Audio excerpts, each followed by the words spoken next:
महाभारत में अलग अलग जगह अलग अलग तरह की रामलीलाएं होती हैं, सबकी अपनी विशेषता है। लेकिन खास बात यह है कि कुछ ऐसी रामलीलाएं हैं जहां पर उनकी जो साज सज्जा है और उनसे जुड़े हुए जो प्रसंग हैं वो भी महत्वपूर्ण हैं। उन्हीं में से एक है लखनऊ के चौक की ये रामलीला, जिसमें अभी हम देख रहे हैं। वैसे तो रामलीला के रिहर्सल हो ही रहे हैं, लेकिन सराफा मार्केट में इसकी तैयारी चल रही है। वो इस तरह से कि ये जो चांदी के मुकुट और चांदी के जो अस्त्र शस्त्र हैं वो रामलीला में राम हो, लक्ष्मण हो या हनुमान जी हो या रावण हो, सब इन्हीं को लेते हैं। और ये इतने पुराने हैं कि यहाँ जो लोग हैं उनकी उम्र से भी ज़्यादा पुराने हैं और ये परंपरा साल दर साल चली आ रही है।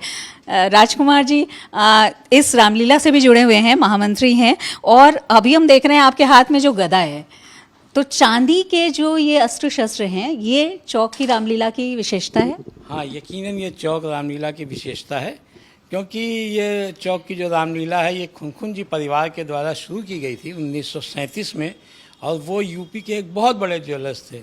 तो उन्होंने जब रामलीला शुरू करी और उसके बाद अस्त्र शस्त्र उन्होंने और अपने जो उनके साथी लोग थे सर्राफे के कारोबार में, उन्होंने चांदी के अस्त्र शस्त्र, मुकुट, धनुष, तीर, तलवार सब बनवाए।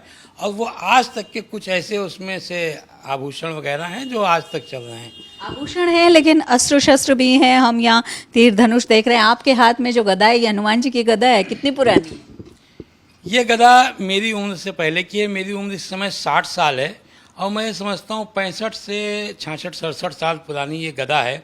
और इसको हमेशा से हनुमान जी जो लक्ष्मण शक्ति के अभिनय के लिए संजीवनी बूटी लेने जाते हैं, वो इस गदा को लेकर के जाते हैं।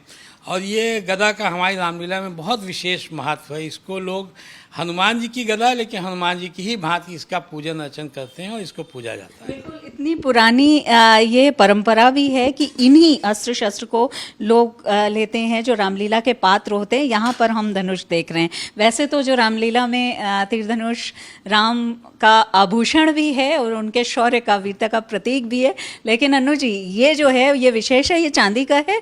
और हर साल रामलीला से पहले आप लोग तैयारी करते हैं, सराफा मार्केट में भी तैयारी होती है, इनको बिल्कुल साफ किया जाता है, इनको निकाला जाता है। ये हमारे लिए बहुत गौरव की बात है कि जब हम इन शस्त्र को साफ ऑफ करते हैं तो हमको लगता है, हम लोग के मन में फीलिंग आती है कि ये भगवान का शस्त्र है। और इसको कायदे से, शिद्दत से करने के लिए हम लोग, या राजकुमार जी महामंत्री हैं, इनके घर आवास पे इकट्ठा होते हैं और यहीं से हम लोगों को मन में प्रेरणा आती है कि एक महीने कोई काम नहीं होगा, हम लोग इस रामलीला के लिए पूरी तरीके से, ये 89 ईयर्स रामलीला पुरानी वो है और हम लोग इसी में काम लगे और बड़ा अच्छा लगता है। अच्छा भी लगता है। विनोद माहेश्वरी जी, आपके हाथ में जो किताबें हैं, बुकलेट से हम देख रहे हैं, ये बहुत पुरानी है, 1963 की है। क्योंकि रामलीला जैसा 1937 से होती रही है, लेकिन ये जो अस्त्र शस्त्र हैं वो भी और इसका विवरण भी, तो ये बेहद खास है। जो चांदी के जो ये आभूषण तो होते ही हैं, लेकिन अस्त्र शस्त्र हैं और उनका विवरण भी हम देख रहे हैं। बहुत पुरानी है और सबसे बड़ी बात है, जब हम लोग पैदा भी नहीं हुए थे तब से ये इसमें सब जिसने जो चंदा दिया, जो इसमें कार्य करने वाले थे, कार्यकारिणी के लोग, सब इसमें डिटेल मिल जाएगी। और पुराने लोगों का नाम देखने में हम लोग बड़ा खुशी होती है कि हम लोग उस परिवार से जुड़े हुए हैं, रामलीला परिवार से, कि हम लोग सब एक साथ, और हमारे परिवार तो इसमें रोल भी अदा कर चुका है, सारे परिवार के लोग। तो नाम है उनका, आप यही? हाँ, मैं देख रहा था कि हमारे पिताजी का नाम इसमें कैसे, नाम कैसे है और लोगों का नाम कैसे है।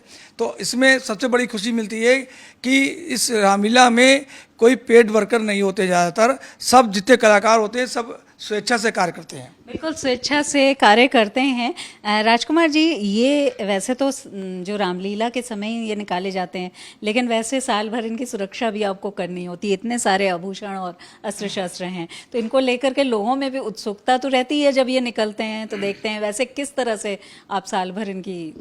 मैंने भी इसको, चूँकि मेरा भी ज्वेलरी का कारोबार है, तो हम इसको बहुत एक सेफ में रखते हैं, क्योंकि इसमें इसकी वैल्यू कम मायने रखती है, इसका पीरियड ज़्यादा मायने रखता है।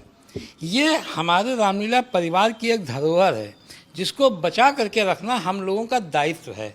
और हम उसको अपनी कोशिश भर पूरी तरीके से निभाते हैं और बहुत लॉकर में रख करके इसको बहुत सहेज करके रखते हैं और साल भर इसको भगवान की ही तरह हम लोग भी पूजते हैं इसको। हमारा ये मानना रहता है कि जिस तिजोरी में ये भगवान के अस्त्र शस्त्र गदा मुकुट इत्यादि रखे हैं वो तिजोरी कभी भी धन से खाली नहीं रहती।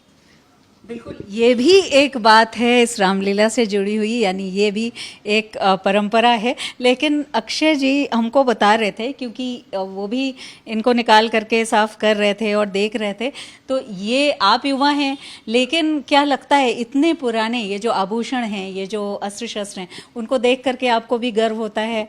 क्योंकि आप बहुत ही गर्व महसूस होता है हम लोगों को भी कि हम ऐसी रामलीला से जुड़े हैं जहाँ इतने वैल्यूबल और इतने एंटीक इक्विपमेंट्स वगैरह सब इस्तेमाल करते हैं।